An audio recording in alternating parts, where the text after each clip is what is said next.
refuse to accept that the European, who's only been civilized for about 400 to 500 years, can gather in one room from various different nations of the earth called the UN, the United Nations, and work out their faults.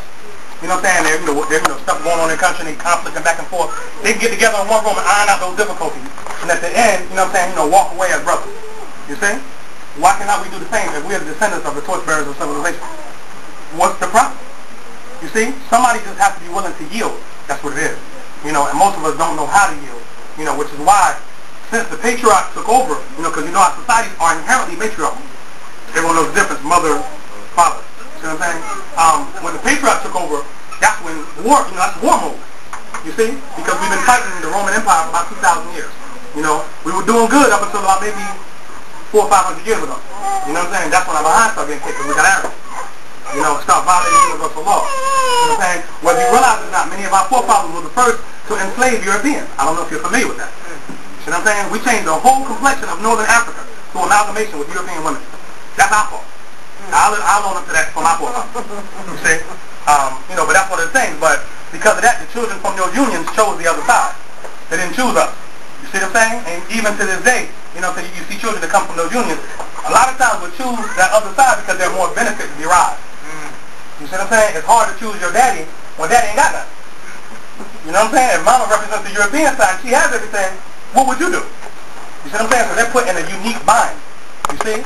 So Noble Drew Ali came and said, don't amalgamate with the European, whether ideas or genetics. You see what I'm saying? And that's for, just the strength of your movement. If you're going to move forward, you have to deal with your people first. And whether it's genetically, whether it's in economics, whatever it is, you deal with your own first. What it say? Buy from each other and sell to everybody else. I think it's an adage. You see what I'm saying? But once again, we're violating divine principles, which is why we suffer the way we do. It's not a mistake. It's not about the white man is the devil and, the Jews moving our community, open up this and that, whatever. Because if it was truly your community, the word communal means to work together. You know what I'm saying? So the word black community is an oxymoron. It's a word, concept with conflicting meanings. You know what I'm saying? Because, inherently, if the areas where you dwell, you're supposed to govern it and rule it. You see? But we've been fronting all this time. It's like Harlem. How many people lived in New York before? Alright? What's Harlem look like nowadays? Right? Caucasian. The brownstones going for like 3-4 million, which is crazy. Alright? And the reason why that's going on is because from the Harlem Renaissance back in the day, 2030s, to now we've been fronting. We were renting that stuff. It looked good, like most of us leasing our lifestyle. We don't really own that stuff. Cats got rims on their car. They're leasing rims. Are y'all aware of that? Yeah. I just got up on that. I'm trying to flow. I write books and teach, man. So I don't get up on it. When I found out they're leasing rims, I'm like, wow, that too? Are they leasing gold fronts? Are they doing that too? You see? But these are things that we have to fix. If you're going to wear gold and platinum, at least own the mind. If you own the mind, then it would make sense to wear it. But not that I think it was common. The rapper that said that, the ice that you pay for twice, basically your forefathers dying. There's like 33 brothers per mine dying daily in South Africa. Pulling out this stuff. They're dying, they paid that cost there, and they ship to you and sell it to you at exorbitant fees. You see? Does it make sense? Of course not. You see? But these are just some of the things that I work on. I'm not coming here to, and actually come here to beat your conscience up. You could have got that at church or whatever with the hell and fire and brimstone demonstration. But the point is, these are things that we need to wake up to. Alright? But now I'd like to call up one of my sheiks. The term sheik in the Moorish science just means elder, and it has nothing to do with age, it's responsibility. Alright? So I'd like to call up Sheikh Murad Bey, the Moorish science of America. Round of applause.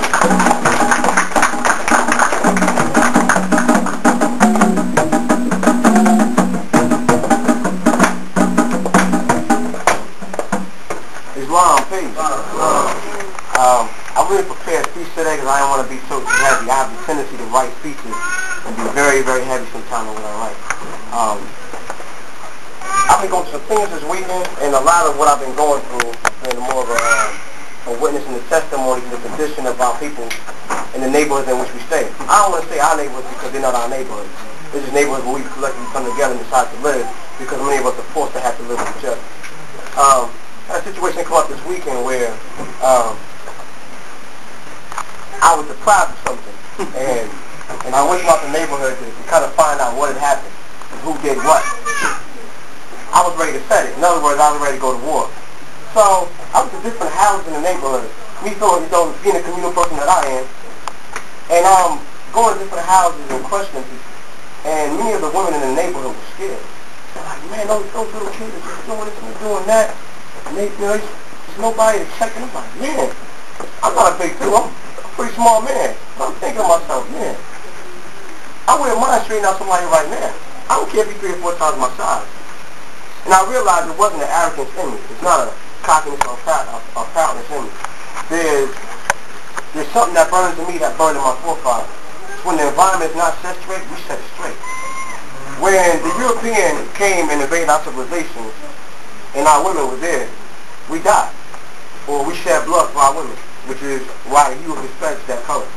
That's to remind the whole earth what we will do to protect our women, defend our women. I'm thinking of my mother and my sister. I'm like, man, my mother's like, we still be scared of home invasion, somebody run up in the house. I'm like, are you for real? And so I'm thinking to myself, what can I do? What should we do? What can we do? And so I'm going around the neighborhood and I'm questioning brothers, and brothers are scared. I'm talking about sheriffs in the neighborhood, police are scared. I'm like, I'm scratching my head because it's really hard for me to figure out what you will be scared of when your woman is afraid to come outside. So I go to some thinking, I feel with the grand governor, about just different things. It really just came heavy on me that this is the consequence that we get for being Negroes, blacks, colors, and African Americans, and the system we're trying to make it work. You can't make the system work. It's not meant for us. It's meant for the Europeans. It's for him and his offspring. It's for him to ensure that he has a longevity on earth while he's here. So we're coming together. We're going to black schools, so-called black schools, living in black neighborhoods, but we don't know anything.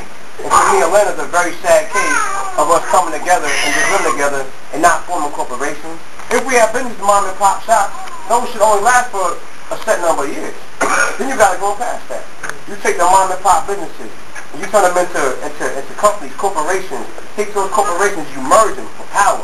I'm like this. I'm on some girl economics. The way we should be, our money shouldn't even want to see an exit out of our neighborhood.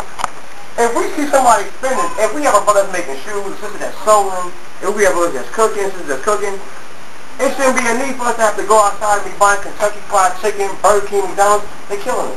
Now they passed the law now where they can go ahead, have clone meat and not even tell you what you eat.